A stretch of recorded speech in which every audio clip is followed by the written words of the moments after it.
아유, 왜 이렇게 장사가 안 되냐. 어렵다 해도 이 정도는 아니었는데. 원화반점입니다. 예, 단체 예약을 좀 하려고 하는데요. 어휴, 예, 언제, 몇 명이시죠? 그 다음 주 목요일이고요. 한 30명 정도 됩니다. 허허허, 아이고야, 예, 예약 가능하십니다. 그런데 예, 말씀해주세요.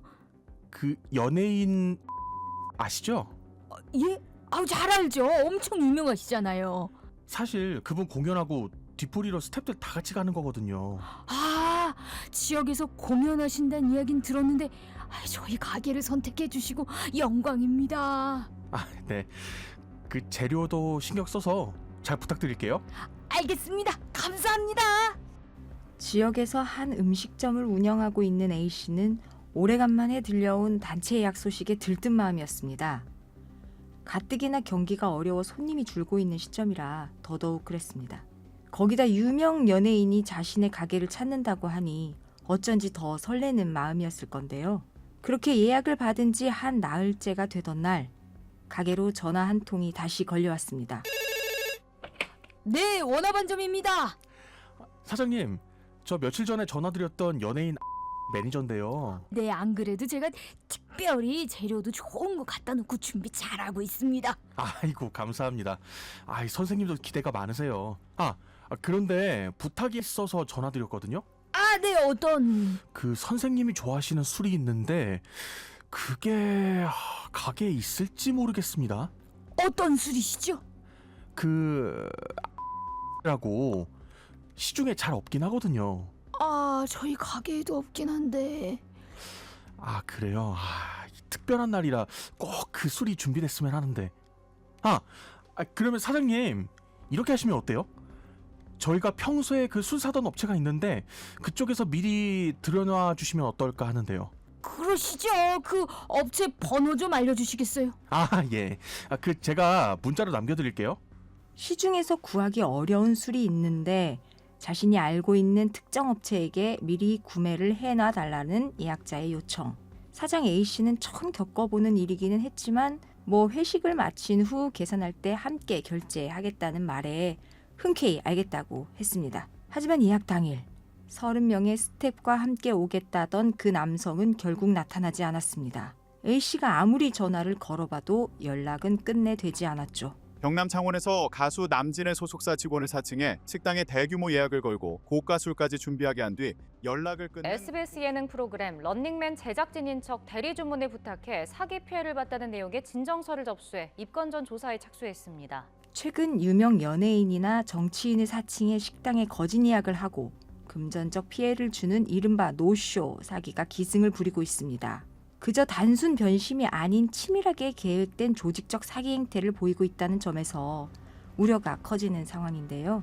얼마나 교묘한 형태인지 피해를 입었을 경우 보상받을 길은 있을지 오늘 사건 X파일에서 자세히 알아보겠습니다.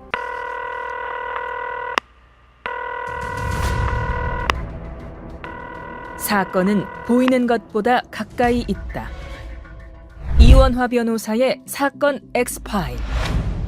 안녕하세요. 사건 X파일. 저는 로엘 법무법인 송영은 변호사입니다. 오늘 함께 해주실 변호사님은요. 로엘 법무법인 김민혜 변호사입니다. 변호사님 어서 오세요. 안녕하세요. 김민혜 변호사입니다.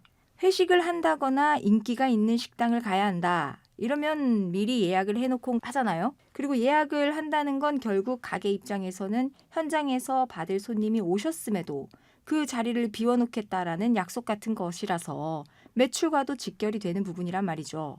그런데 온다고 해놓고 아무 말도 없이 오질 않았다. 이런 것을 노쇼라고 하는데 실제 이게 고소로 이어지는 경우도 제법 있죠. 올해 초 식당을 운영하는 A씨는 이 신년회를 한다는 단체 50명의 예약을 받았는데요. 150만 원 상당의 음식을 미리 준비했지만 예약 당일 예약자는 말도 없이 나타나지 않았고 연락도 되질 않았습니다. 결국 모든 음식은 폐기 처분했고 그 시간에 다른 손님도 제대로 받지를 못한 거죠. 이런 경우 피해 금액이나 비용을 받아내기 위해서 고소를 할 수 있는지 문의가 있었습니다. 법에 노쇼 자체를 처벌하는 조항은 없지 않습니까? 그렇다면 생각해 볼 수 있는 거는 사기죄, 업무방해죄 이런 것들이 생각이 나는데 어떤가요? 사기죄나 뭐 업무방해죄로 고소를 할 수는 있는데 이런 죄들은 결국 그 고의가 있었느냐 이 부분이 중요하잖아요. 이 사기죄의 경우는 가게 업주 측을 기망해서 재물 또는 재산상 이익을 얻어야 하는 거고요. 근데 노쇼의 경우 업주 측을 기망한 것은 맞지만 예약자가 아무런 이익을 얻는 것이 없기 때문에 노쇼를 했다고 해서 바로 사기죄로 처벌받게 되는 것은 아닙니다.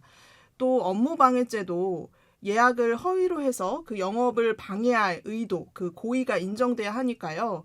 이 예약 당시에 실제로 단체 행사가 있었는지, 또 인원수나 주문한 음식의 양이 실제로 필요한 양이었는지, 혹시 업주 측에 거짓 번호를 전달한 것은 아닌지, 뭐 이런 여러 가지 사정을 종합해 고의 여부를 판단해 볼 필요가 있습니다. 고의성을 입증한다는 게 내심의 영역이라 생각보다 어려운 부분이긴 합니다만 그래도 아예 불가능한 영역은 아니잖아요. 그렇죠. 이 주로 예약할 때 나눈 통화 녹음이나 문자 메시지 같은 증거가 있으면 좋겠죠. 또 이건 실제 있었던 사건인데요. 예약을 한 손님이 한 번도 본 적 없는 그냥 모르는 사람인 줄만 알았는데 알고 보니 경쟁 업체의 사장의 아들이었다. 이런 걸 밝혀내면서 고의를 입증해서 유죄 판결까지 받은 경우도 있었습니다. 예약을 할 때 남긴 연락처 번호도 추적 수사 요청을 해봐야 할 필요가 있을 것 같습니다. 민사적으로 손해배상 청구도 가능한 것으로 알고 있습니다. 가게 입장에서 이런 노쇼 고객을 상대로 손해배상을 청구하고자 하는 경우에 어떨 때 이게 가능하고 또 손해배상액은 어떻게 산정되는 건지도 설명을 좀 해주시죠. 아까 변호사님께서 말씀하신 것처럼 사실 예약도 하나의 계약이라고 할 수 있기 때문에요. 예약한 후에 연락 없이 노쇼를 한다면 예약자는 손해배상 책임을 질 수 있습니다. 이 손해액의 범위에는 준비한 음식값, 인건비, 그리고 예약으로 인해서 다른 손님들을 받지 못한 영업 손실이라고 하죠. 이런 것들도 포함이 되는 것인데요. 실무적으로는 손해배상의 산정이 좀 명확한 편입니다. 보통 식자재 값과 인건비, 시설비를 포함하면 해당 음식의 판매 대금이 된다고 보니까 그 판매 대금에 약간의 위자료를 더해서 청구하면 전부 인용받을 가능성이 높습니다.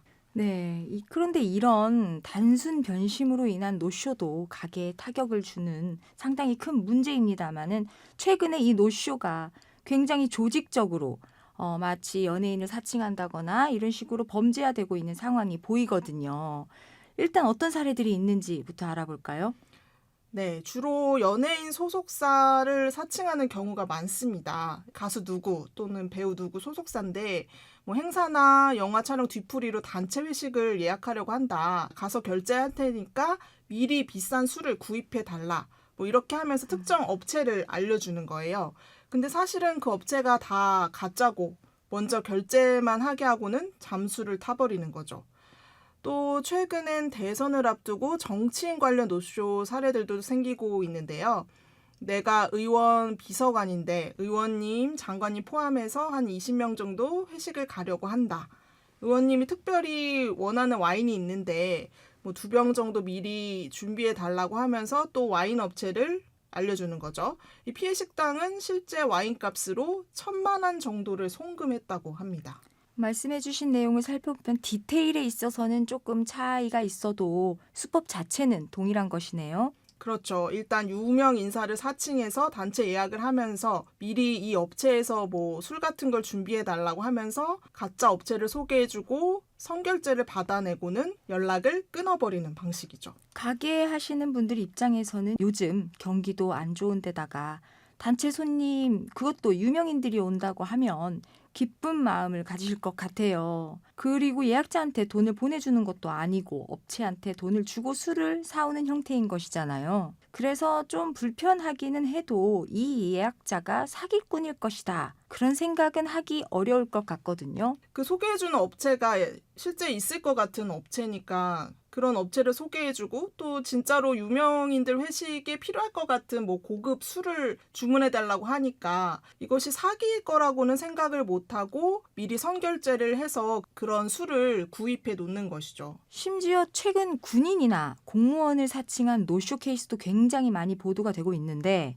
공문이랑 공무원증까지 보여준다는 거예요. 그러니까 사장님들 입장에서는 이걸 믿지 않을 수가 없는 거죠. 그렇죠. 이 최근에도 군인을 사칭한 한 남성이 자영업자들에게 군 납품업체에서 추가 물품을 구매해야 하는데 대금을 대신 납부해달라. 그러면 내가 나중에 이제 그 현장을 방문해서 음식값과 함께 법인카드로 다 결제를 하겠다. 그러면서 이제 현금 입금을 유도하는 공문서를 보냈다고 해요. 이 공문서를 위조한 것인데요. 이 문서에는 육군 또 군부대 마크가 포함되어 있어서 실제 문서와 구별이 어려울 정도로 정교하게 위조가 돼 있잖아요. 그러니까 뭐 일반인들 입장에서는 더 의심하기가 어려운 거죠. 이런 경우라면 당연히 법적 처벌 가능할 것으로 보이는데 궁금한 것은 앞서 개개인들이 단순 변심으로 노쇼했던 케이스와 이번에 살펴본 계획적인 조직적인 범죄 형태의 노쇼, 법적으로 처벌이 달라질 수는 있는지, 혐의 적용에 있어서 다른 것들이 있을 수 있는지 이 부분이거든요. 어떻습니까, 변호사님? 안타깝게도 최근 조직적인 노쇼 범죄가 점점 늘어나고 있지만 특별히 따로 적용해서 더 처벌을 할 수 있는 법조항이 있는 건 아닙니다. 결국 앞서 말씀드린 뭐 형사법적으로 업무 방해죄 적용 이런 거를 생각해 볼 수는 있겠지만 업장 입장에서는 일부러 방해하려고 한 거다. 이 고의성을 피해자 측에서 해야 하니까 쉽지 않은 경우가 많죠. 그런데 문제는 이게 아예 사기를 치려고 작정하고 조직적으로 저지른 범죄라는 거잖아요. 그렇죠. 그러다 보니 용의자를 특정해내기가 생각보다 간단치 않을 수 있겠다는 생각이 들거든요. 네, 사실상 전형적인 보이스피싱 범죄랑 똑같아요. 그래서 피해 금액 결제를 하거나 송금하는 순간 뭐 그거 기록이나 이런 증거를 다 흩뿌려 놔서 수사기관에서도 추적을 해도 실제 용의자 인적사항을 특정하는 게 쉽지가 않고요. 게다가 군부대 사칭 같은 경우처럼 이 작정하고 신분증이나 문서까지 위조를 해서 접근을 하면 보통 자영업자 입장에서는 그 사람의 신상 정보를 조회하고 확인해 보는 게 사실 쉽지가 않잖아요. 그러니까 고소를 하고 소송을 하고 싶어도 그 상대방을 특정하기가 어려운 거죠. 앞서도 잠시 이야기가 나왔습니다만 노쇼를 법적으로 처벌할 수 있다고는 하지만 생각보다 입증이 어려운 부분이 있습니다. 그런데 노쇼 범죄는 점점 더 늘고 있다는 말이죠. 그래서 법에 명확한 처벌 규정이라든지 방지 규정 이런 게 마련되어야 하는 거 아니냐 의견들이 분분한 것 같은데 김 변호사님 생각은 어떻습니까? 규정 마련이 시급할 것으로 보이는데요. 사실 공정거래위원회에서는 이 노쇼 피해를 막기 위해 지난 2018년 위약금 규정을 신설했는데요. 이 강제성이 없다 보니까 아무래도 실효성이 떨어지고 노쇼 방지의 근본적인 해결책이 되긴 어려운 것 같습니다. 그리고 노쇼에 대한 구체적인 기준 마련도 필요할 것으로 보여요. 예를 들면 뭐 10명을 예약했는데 이 중 4명만 왔을 때도 노쇼라고 볼 수 있는지 또 아니면 1시간 전 취소와 10분 전 취소도 뭐 동일하게 볼 수 있는지 뭐 이런 다양한 경우가 있잖아요. 이런 세세한 경우에 대한 기준 규정도 필요한 거죠. 그래서 정부에서는 노쇼로 인한 소상공인들의 피해를 막기 위해서 이 올해 상반기까지는 소비자 분쟁 해결 기준을 개정할 예정이라고 하는데 구체적인 위약금 기준과 위약금 부과 유형을 세분화할 것으로 보입니다. 그래서 특히 큰 규모의 단체 예약을 받을 때는 이 위약금이나 손해배상액의 예정을 정해서 손님에게 고지를 하고 또 통화 내용이나 문자 내역을 녹음하고 그런 기록을 남겨두는 것이 좋을 것 같습니다. 네, 사건 엑스파일 오늘 저희가 준비한 내용은 여기까지고요. 끝곡으로 아이유의 코인 들려드리면서 이 시간 마치겠습니다. 여러분은 모두 변호받아 마땅한 사람들입니다. 사건 엑스파일 여러분 고맙습니다.